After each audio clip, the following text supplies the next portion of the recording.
bills, with the exception of the Sparks printing invoice Robbie handed to me a few minutes ago, have been paid, so I think we're in decent shape. Let's start with the minutes. Minutes for the May chapter meeting and May board of directors meeting were printed in Sparks, distributed by email for those of you that get it that way. Are there any additions or corrections? Hearing none, I'd entertain a motion for approval of minutes of both meetings. So moved. Okay, motion. I'll second. Second by Scott Wilson. All in favor indicate with aye. Aye. Any opposition? Hearing none, motion passes. Let's move on to officer reports briefly. Just so everyone knows, I did our annual IRS 990 filing. It's sort of like the tax form for nonprofits. I did that early May. The deadline was May 15th, so got that in before the deadline. I checked here a week or so ago, and it has hit the IRS's website, so evidently they accepted it. So we're good for another year. Other than that, I think you've probably all seen some of the stuff on the internet, perhaps in print, whatever. The UP Big Boy is partway into its Eastern tour.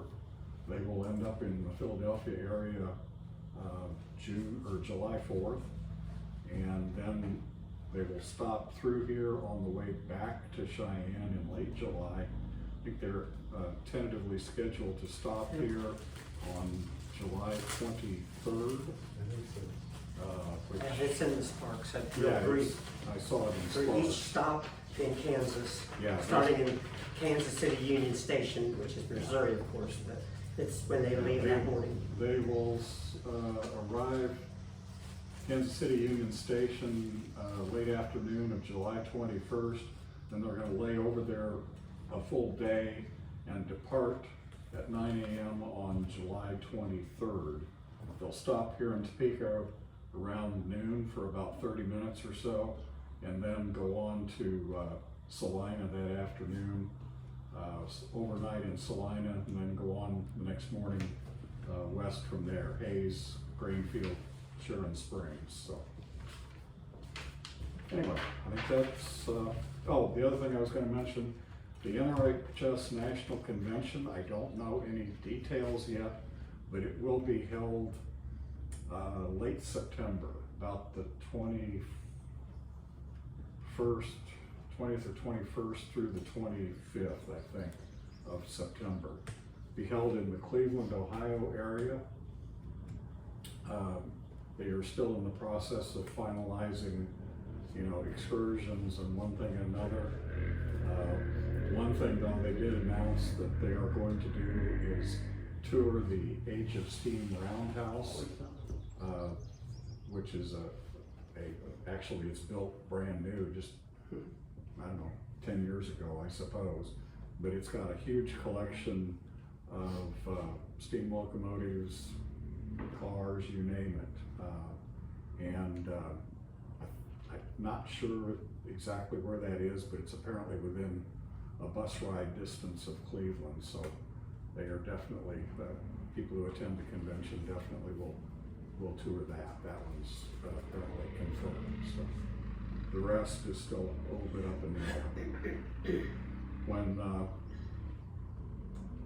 I am notified that, the rest of the details are out there, I let Mike know so we can, circulate it to everyone if you want to sign up and go. If it's anything like last summer's convention, and the same people are organizing it, last summer was very good. I enjoyed it thoroughly, so I suspect this one will be good as well. With that, Mike? No official report from the vice president this evening. News late, maybe a news item or two later on. Okay. Robbie? Okay, nothing really in the Sparks department unless there's questions from the peanut gallery, but no offense. The other thing I had would be chapter news, which I had asked Jim Dobbins a little while back if there was anything that they were going to advertise or do on behalf of the Central Branch Railroad, also known as the Marshall County Railroad Historical Society, in celebration of their 25th anniversary. And Jim didn't know anything about it at the time, but later, as I regularly peruse the newspapers at our public library here in Topeka, they have the Marysville Advocate, which I think, actually, Louis, I think gets directly, don't you? Yeah. Yeah, anyway, and so they had an article on celebrating the railroad's anniversary, and they also listed founding members who had contributed to the success of the group during that time, and one of those people listed was our own Jim and Frida Dobbins. So even though Jim isn't with us tonight, gosh, that sounds like he died or something. Since without Zoom or anything, at least in our minutes, we will definitely recognize him, Frida and Jim, for their work with the group up there. I know he was actually with the farmers group that wanted to save the whole rail line in the very beginning, and that fell through. So this was a byproduct of that the Union Pacific was willing to go along with and actually offer for sale. If you look at the article there, it'll give a brief history of how they obtained the line here in the Sparks. So anyway, congratulations to one of our own that are on that, and I hope they have a long life ahead of them too. Let's see, Robbie, just one more thing. Did you want to, if you don't mention that, I will.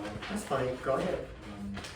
About, Oh, okay, if you haven't read your Sparks, former member Craig Pierman passed away on May 28th. Okay. All right, anything else? Nope, my report is done, sir. All right. Kay, how about you? I don't have anything, except I ran into Louis Drogi at Spangles, and we had a conversation, and he offered for us to come here. So again, I'm gonna tell him thank you, because he mentioned that to me, and I passed it on, so. Well, you know, probably, I mean, you don't really realize it, but the sewer is open to any time that you guys ever, if you got shut down in town there, I can go ahead and arrange, if I'm not even here, I can arrange for you guys to have a meeting out here.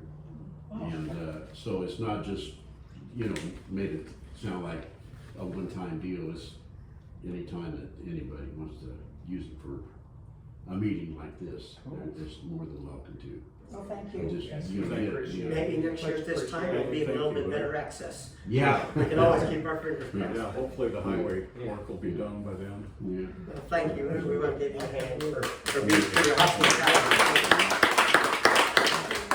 But anyway, yeah, like I said, just keep that in mind. You know, I was gonna, when you was talking about the railroad up there, Dave, I was recalling you mentioning about the legal factors that was involved in them getting that part of that railroad. It was like within days of them not getting anything at all. And I was thinking that in one of the meetings you told about. Is that true, or am I I can't digging too remember what far I had back? for breakfast. Because it was something on the lines of, you know, they were gonna close it down, I mean, whatever it was, and somebody got in the paperwork just in time, because if it would have been a day or two later, they wouldn't have been able to get what they got up there for the track. And I was Which thinking- line are you talking about, Louis? Up there, Waterville, the. Oh, okay, with them, well, they wouldn't have anything to do with that. No, but I mean, you had knowledge of the legal parts of it. Oh, did you? Oh. It was just so close to, in other words, if applications didn't get in within a day or two or three, they wouldn't have been able to require what they did require. but I was thinking that was you, that maybe it was somebody else doing it. There was a part in here that actually says, okay, I've lost it already. There we go, celebrate Swindon. The UP gave them 7 days to raise $45,000 to buy the track. We got on the phone, wrote letters, and reached out to possible donors in any way we could. Ms. Walters said within 7 days they handed UP a $45,000 check for 11.9 miles of track. Yeah, it was something that was. 7 days is not a lot. Somebody- if you ask me. Yeah, somebody. Especially if you're trying to raise money. Oh my gosh. Yeah, it was, and especially back then, that many years ago, it's, Right? inflation was, or I made that 150,000, That was what, 2001 or so, yeah. yeah. All right. There's the, Well, let's move on. Is there any old business tonight? Any new business? I don't know if this new Scott? business or news, but I, we'll decide. yeah, you can tell me to shut up. Or Just throw it out there. But, driving past, no, I'm sorry, I didn't take pictures for some reason. They got a derailed UP, at least it's empty, rail train. Mm-hmm. The locomotive's on, I didn't know if any of you had heard any. Well, it's in the Sparks. Oh, it is, okay, never Yeah. mind. But you don't have your Sparks yet. We didn't really give you any time to read it this evening. Okay, no. Oh, Scott is. But the stuff Yeah, is, it'll be in that. okay, Probably the thing is, Actually, it's under Shawnee County. I created It's it. the first news story. Sorry, go ahead. for whatever reason, it's like, don't they even wanna reclaim their locomotive? It's still sitting out there on the side. It's Well, the like- one down at Medina stayed there for a few months before they loaded that one up. From that, it was a DPU and a train that derailed near those crossovers out there west of Perry, and it sat in that cornfield for a good while. Wow, I guess That's they're right, not hurting for but- power then, okay. Well, I guess. Since you were out there, I got a question for you about Yeah. that. Do you think it was close to that switch where that little siding starts and heads into town? You know what I'm talking about, right? Yeah, I'm just. It's just that siding track, and it's a hand-thrown switch that's right there, and signals. Just single head signals there that are in that spot right there. I don't know what road that is. It could be. I see, that's why It's kind of in a taller, brushy area, so, but I know the siding that and I Yeah. would pay attention to that the next time. I mean, 'Cause it's I hard to wondered if tell it was from- something with the weather or the washout or It's some. welded rail through there, so, and it's flat, Yeah. obviously, parallels the highway. Yeah. So, I mean, there's It not could have too been, many. it could have been close. If the engine came off, Yeah, it makes you wonder, because it wasn't a freight car, so, or one of the cars behind. no, it was the engine, you can see it lying. I don't know, Rossville has been known for having ornery people down there. They burnt down the depot, so, you never know. I didn't know that part. No. Oh, so, Well, it shouldn't surprise you. anyway, no, I'm just funning. Anybody who has ties to Rossville, I apologize, that was a cheap shot, so, I'm sorry, that wasn't very nice. I'll admit that. Hey, I won't argue with you. I mean, somebody did burn the depot down, it was vandalism. Only the engine came? No, I don't say all of them, but a number of cars. That fortunately, they were empty. I can imagine what it's like trying to re-rail a bunch of rail cars that got rail on them, okay? Yeah. I said, that would be a hellacious thing to do. But They at might least have they're kept it empty. together that way, but who knows? But I was surprised to see the locomotive still there. Because it's been 3 days since I thought for sure about. Yeah, that kind of popped up at the last moment there. I was right before press time. I mean, it wasn't hard for me to slip it in. So that's unfortunate. Upright or on its side? It's on the side. Oh, yeah. Well, This it did is say some- it was Yeah, he's flipped over. leaking fuel.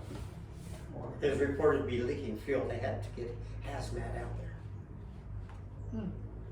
I noticed that they pulled the non-derailed cars back to here in town, because they were in the yard. Okay. You know where they put it, like Ruby Yard or No, Tyler Street. oh, back When I to drove Tyler by Street. Tyler Street, I noticed that whatever Oh. didn't derail, they pulled it back to Tyler Street. Okay, thanks.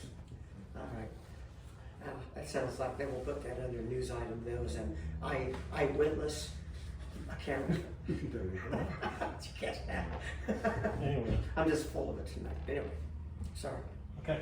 Right, anybody else have any new business? Hearing none, go to news items. Mike, you said you I had just got something? one, it's also in the timetable of events and sparks. In Hutchinson, Kansas this weekend, there's a train show called the Center of the Nation Train Show. 9 a.m. to 5 p.m. tomorrow and 10 a.m. to 3 p.m. For more details, they have the Kansas Central Mall Railroaders have a website and it's listed. Okay, thank you, Mike. Anybody else? Well, there's another train show gonna be in Topeka. Everybody may already know this, but the Topeka Model Railroaders have a deal with the Humane Society. And they're gonna have a train show at the Humane Society's building. I believe it's in October or November or something like I that. think it's October. Some Yeah, mentioned though, okay. that now we need to get the word out, more people know about it, more people can see it. Absolutely. And I can always ask Brett Perry with Cobb Valley Rail, because Brett is involved with the Topeka Mall Railroad Club, and he's been helping them out a lot, so I. Well, there's a guy named Stan Spice is the guy that, does all the book work and everything. Are you gonna have a booth there? I'm gonna have 6 tables. Oh, there you go. All right. That's bigger than a That's- booth. That's a limit. Oh, you maxed it You out. might have more than 6 tables. Oh, okay. Who's the picture guy? What do you have, are you the picture guy? Pardon? Is he the picture guy? No. Mike? No, okay. No, he's got lots of models and He's things. got I'm everything. Dick Spain, Richard But, Spain. yeah, okay. Anybody that, unless they're mad at me, call me Dick, otherwise it's Richard. There you go. Maybe your folks were mad at you a lot. Well, I got a news item, it's kind of like news for me. I don't know how many years I've been a member, it's not a whole lot. We don't keep track anymore. But this is only my second in-person meeting because I came on a March day, pulled up there at Ward Mead Park. I'm from Manhattan. I'm Bob Allen from Manhattan. You see me on the Zoom. Somebody got there early and we got talking and he explained where to go and showed me the station and that. I don't know who that person is. I don't think I've ever seen him on the Zoom, but I want to still thank him. And then we had, could it have been COVID? We went to Zoom the next week. Yeah, could have been probably. Yeah, What I year? can't remember that, What because year you was showed up it? for one meeting and then. About 2020, Yeah. Yeah, but I haven't been a member that long, have I? 2020, 2021 or Have so. I given dues that many times? Wow, okay. You could have been zoomed a lot. Probably. The only thing I remember from the meeting was you were all lined up along that, what would that be, the north wall in that room at Ward Mead. And Dave Caldwell was talking about how we've had so many people die that we need to make a new sign to put more names on. Oh, wait, Oh, the bell plaque, we needed a Yeah. new plaque for the bell plaque. And he was talking about all the different things to know about it and all that. That's my vivid memory. I don't remember That's what the cool. program was about. That does really narrow it down though. Yeah. I'd have to go back through some to, Was that in the livery stable when we had that meeting? Was that- No, it was underneath, No, it was underneath this big building. Yeah, that's what I mean. We were at the lower floor of the. Yeah. well, we always went upstairs. Yeah. Oh, The okay. livery stable. It was downstairs because there was a stairway up, I thought after. But anyway, it seems like every meeting has been hot weather, big snow. I've been so glad to be sitting back in Manhattan watching the Zoom, but I just want to say hi. And Glad you were and there. if Yes, you- appreciate you making the drive from Manhattan over here. Well, that's the other part of it. If you kind of follow what I talk about, I'm a passenger man. I read the schedules when I was a boy in New York State, and I always wanted to see all those places in the railway guide. And so I have a real sense of all the routes and all that kind of stuff. But now the trains aren't there. I mean, Amtrak's is not the same. I want to see the old railroads, you know. And so it's gotten to be where I go look for stations, and I thought, wow, you know, I had to come down and see this. In fact, I got a map out, and I thought, this was the first town out of Topeka, and I thought, I wonder what was here that generated this. Was there a lot of business or something? Maybe you're gonna talk about that. Not this time, no. Yeah. No, I moved this, Yeah, almost 12 miles from here. Yeah, I was gonna say about 8 or 10. Gosh, 12, huh? Okay. Yeah. So Down from that's what, 62nd Street, yeah. so that's what drew me down here. I just thought this is a once in a lifetime chance to see an old station. And already there's no freight exit trackside, you know, I already asked about that. Because you're used to, on the bay window, there's always passengers waiting room side and the freight side. Yeah. The question is, which end is it, you know? But I do have a question too, you know, I'm always asking questions. My daughter teaches English for Highland Community College, and she taught it in Wamego until they closed it, so she does it remotely now with people from around the country, of all things. But we went up for the graduation, and she's sweating that we're gonna get there in time, you know, because she's gotta march in and she wanna get there for the faculty picture. So we go up and out of Manhattan, we're going through Frankfurt, and all of a sudden the crossing lights come up and everything. And sure enough, it was a loaded coal train going east.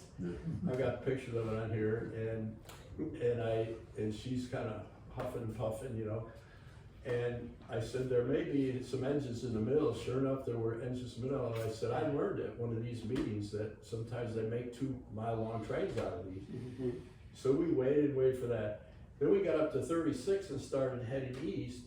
And we got down there, I don't know, it's Axtell or some of those places right in there, and came across another crossing with a coal train coming west that was empty with half the power. And I thought, wait a minute, where is this coming from? Is that the line from St. Joe? Yes. Yes. So I was Well, just kind of. it's not really coming from St. Joe anymore, but where's they'll it? come up from Kansas City, Kansas, and they call it Falls City Southern. And then, no, I'm sorry, that's wrong. Actually, because, it is, part of it is, and they come off at Hiawatha and come west through there where you were at, and put back on to the main so line they at come up, Marysville. they come up from Kansas City to Atchison and then curve west. Have you ever heard of trainorders.com? I've looked at it a couple times, yeah. I spend too much time there if I go look at it. It's easiest way to keep up with all the changes. I used to do that with the Amtrak stuff, trying to figure out what they're up to. But mostly they run the loads down through Topeka and the empties up through Hiawatha and across back to Marysville. But they get back together at Marysville and head it to Gibbon and get on the main line out to The Wyoming. 3-track line, I saw So that way it keeps the congestion down a little bit. Well, like I it was gets built just this struck way. that I was getting another UP line, and I thought, where's this coming from? And then I remember St. Joe, there was some kind of line, yeah. That's So I did part, check of, that. part of the old St. Joe and Grand Island Railway. But UP absorbed that probably in the late 1800s sometime. Right about the same time they snatched up the KP too, I think. But I think that Grand Island might have been run a little bit more separately. But you're right though about. Well, when looking for this station, I realized I was looking at a 1939 railway guide, and they had a motor car from St. Joe to Horton, and then down to Topeka in the morning, and then back up in the afternoon. But the St. Joe line goes off to Fairbury, kind of like the UP's doing in a way, you know, but. Yeah, they split it to Horton, and then they call that the Beatrice line. They used to call it the Beatrice line. It was taken out in 1967, I believe. So I saw that station in Beatrice, but I don't think it's there anymore, is it? I don't think the Rock Island is. There is one The there, Fairbury station is still there. Yeah, that big monster one. Yeah. but there's one depot in Beatrice. It might be I think it's the Burlington or BN. It's the something. Burlington. Right, because Well, there were the others are gone. There were 3 stations there, UP. and that was across from the BN, well, the Burlington. And then when you came up from the south, if you turned left to try to get over into that, there was a station I wanna say east-west in there.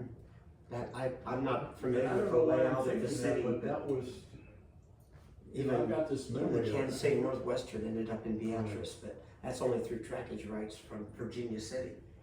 That's something different. You could say there's 4 railroads, but 3 of them have trackage. Oh. Anyway, I got us way off track, but anyway, I'm glad to be here. Glad you could make it. Thank you. Anybody else have anything? So if I'm gonna go ahead and publish this here, is there any way you put on there, I mean, I think that's the best bargain in the world to get the Zoom and everything for $20 on email for a year. Is that a contact thing? Who would you, if somebody watched this and heard this, who would they contact? That all the Well, that would be a, information is on the Sparks here, but it's basically $20 a year to Topeka chapter NRHS, Yeah. and the address is. But I mean, you know, you got 12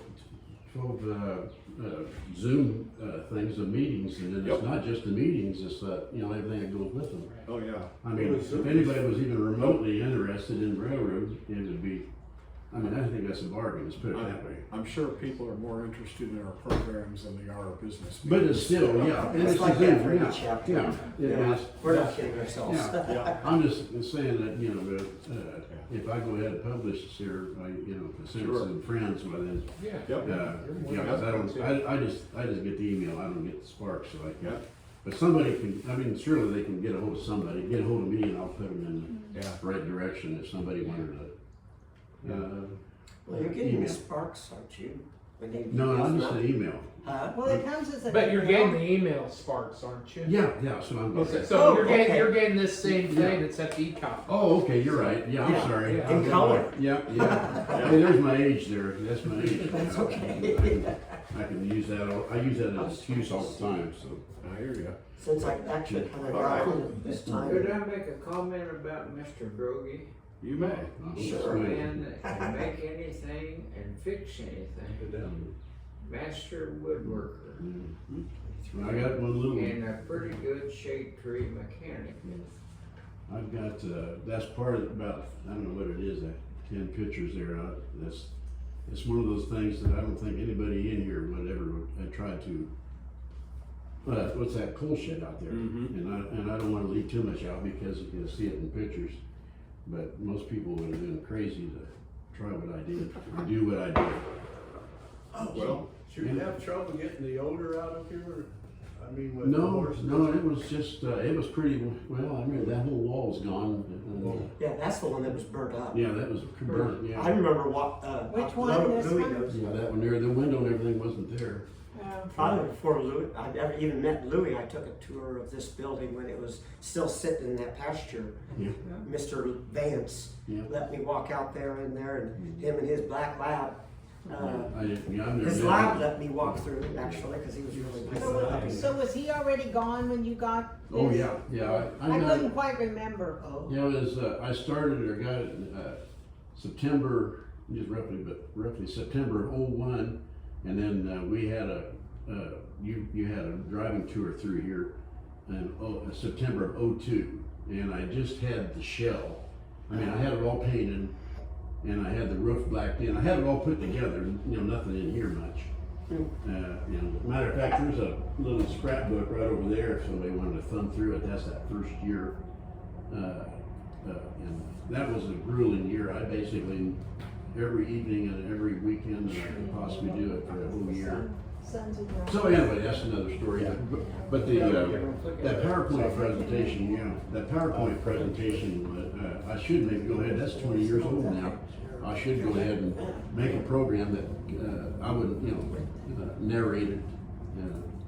But for right now, let's go with this other stuff. Well, there was a All right. video on. Okay, with that as an introduction, let's go ahead and adjourn our business meeting and let Louis present a program to us. Yeah, and I don't really consider it a program, it's more of a visit.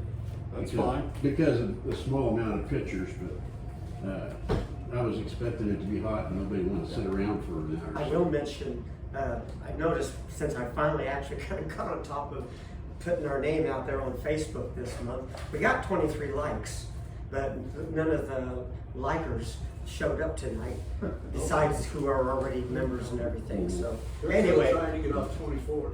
Either that or they're trying to get on Zoom. Yeah. Well, you put a thing on there that said. Yeah, but a bunch of those lights, like Jeff Carlson. Probably would have been Zoom He people, didn't get my email. yeah. Okay. Anyway, moving on. Motion to adjourn, Motion. second by Robbie. Okay. All in favor? Aye. Aye. Okay, we're adjourned. Thanks everyone for coming out this evening. The chapter officers contacted me and said they would like to see any improvements I've done to the Elmont Depot in the last few years.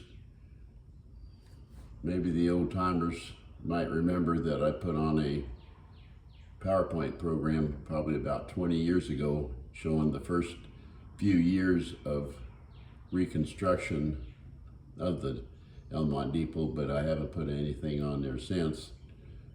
And also, it was kind of nice for them to come out and do their program or their meeting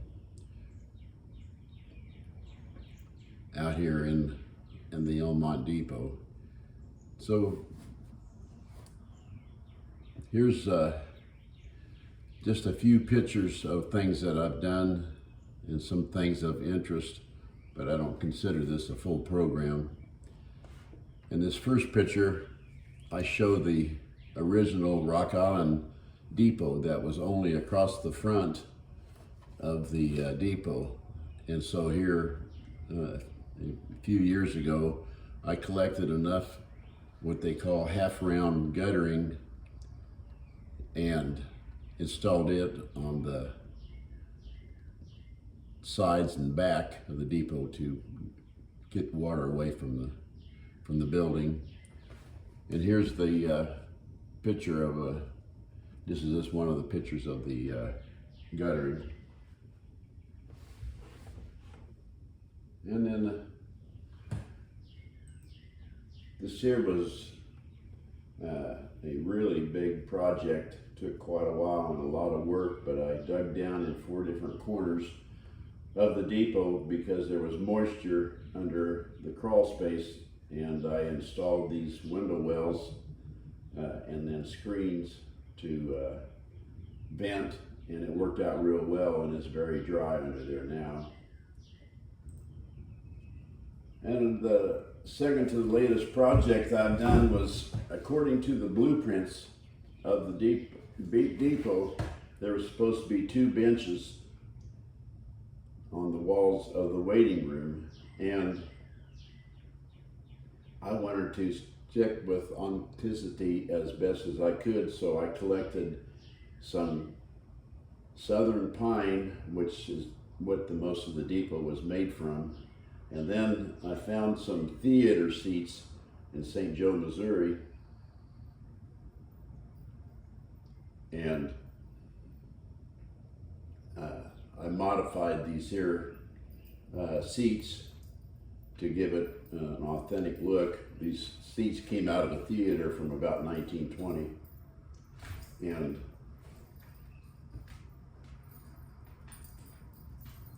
here's just another picture of the seats in my shop. And I had to take a few pieces of the seats and cut and modify them to make the benches work. And here's a picture of the modified bench frames ready for, and I had them outside ready to paint. And another project that I started last winter was the siding on the combination coal shed and latrine that is just south of the depot, that was part of the depot built when the depot was built in 1918. And here's what the coal shed looked like when I first found it out on the farm where I got the depot. It was kind of nice in a way because it had some of the original shingles still on it yet, and I was able to match them for the coal shed and for the depot. And this here's what the coal shed looked like after I'd stripped off all of the pieces that the old farmer had nailed on there for lean-tos and other purposes. And this here is a picture of how I loaded the coal shed. Now all of this here was way back in probably 05, 06, somewhere in that era. And what happened here was the farmer said that I could have the coal shed, but I couldn't get it until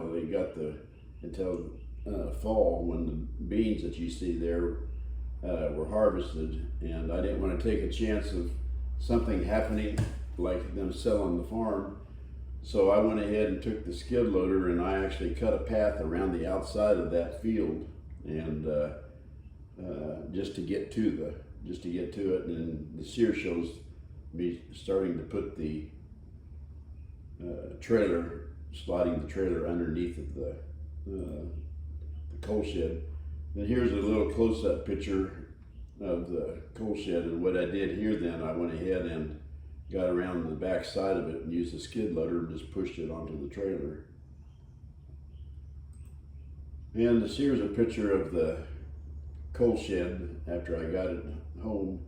And there you can see in the left background is the freight room door of the Elmont Depot. You can see I've already had quite a bit of restoration on it. And this here's what it looked like after I restored it the first time. And then back to the last few months is this here's a picture of the one original door that's laying sideways on my shop floor. And what I did was I took all this siding, or all this wood, I turned it around and fastened it to a 3/4 board, and then reinstalled it in the after I cut down the bottom damage. I went ahead and that's how I rebuilt it. I just, for some reason, I wanted to keep as much authentic pieces to it as I possibly could. And there's just a picture of the modified door, the one original door. The other 3 doors I built. And there's all 4 doors all ready to be painted and installed. And there's a picture of the siding as I started putting siding over the existing siding. The sear siding here I underestimated, but I went ahead and took these 1x6s and put that drop siding curve at the top. And so I was short this much. You can see all the new wood that I had to buy to finish up. And like I said, I made all this here drop siding myself. Then if you wanted to see the finish, I didn't take a picture of it finished, but it's just right next to the Elmont Depot, right to the south. Now here's something that I just thought I'd add that's a little bit different.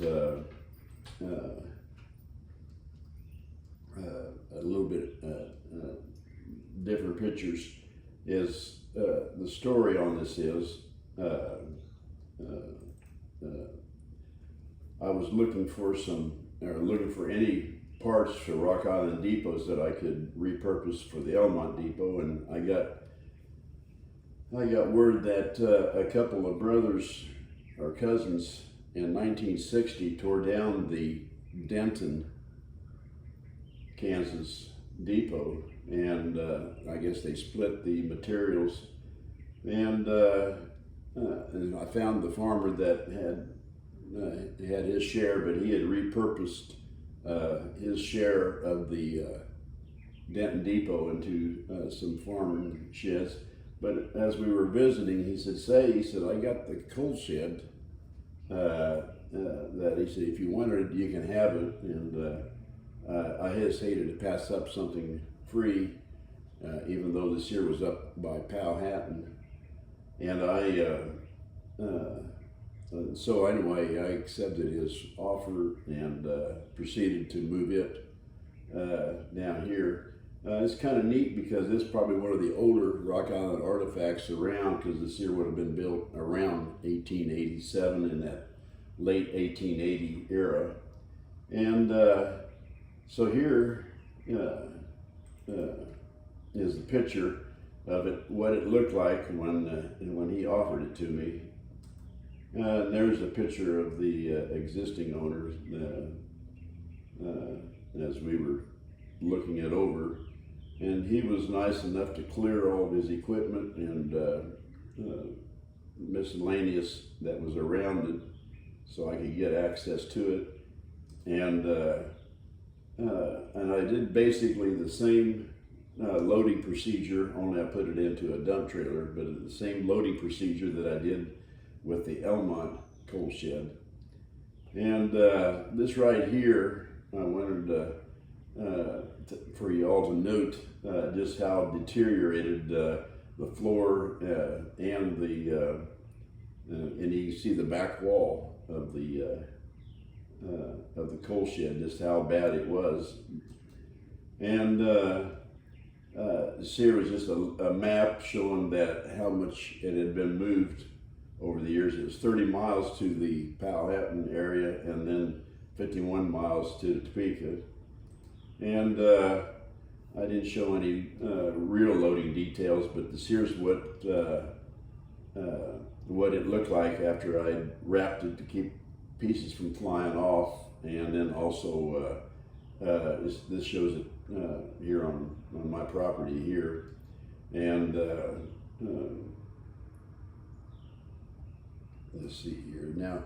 So that as I said, you seen how bad that floor was. Well, I went ahead and had lumber cut and to the right thickness to be authentic 1880. In other words, them planks there are a full 2 inches thick. And this here shows the new floor inside my shop. And then this here shows I moved the floor outside the shop and was getting ready to slide it under the coal shed. And this here is kind of a shocking, I don't know if there's a right word for it, the craziness that I do. But here's what happened next. I pushed on it too hard and it collapsed and just fell completely apart. Most people probably would have gave up, but I was too stubborn. So I went ahead and started putting it back together again, wall by wall. And then next I went and there's a picture of the walls. I had them all braced.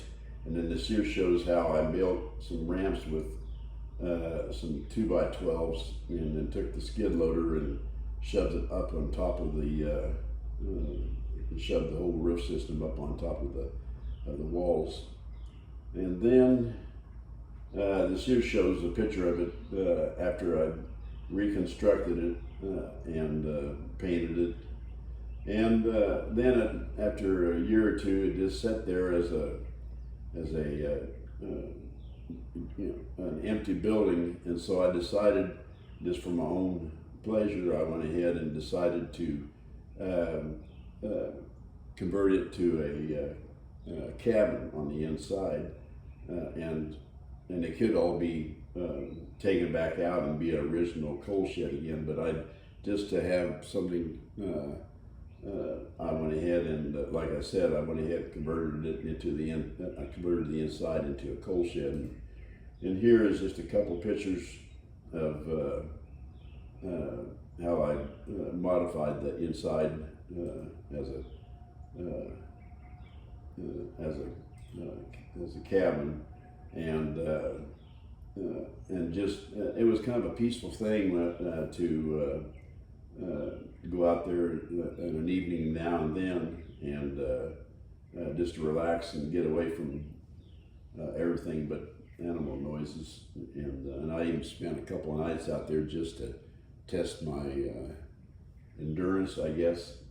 So anyway, here's all I have. I don't consider this a program like I did the PowerPoint program I made 20 years ago, but this here just gives you an idea of some of the, I don't know, like probably crazy things that I've done. And the sear coal shed now sits to the west of the Elmont Depot, and just except for being dirty on the inside, looks just like it is right now. So this is the end of the pictures, and I do appreciate everybody coming out. And another thing I was going to say is anybody that's even remotely interested in railroading, the Topeka chapter has an email subscription for $20 a year, and you get monthly meetings, updates, and also normally you get Zoom. We're putting the SEER on a different system, but basically you get for $20 you get all the latest historical and recent railroad information, and very good Zoom programs. So it's well worth the $20 to subscribe if anybody's interested. And again, thanks everybody for coming out. I do appreciate it.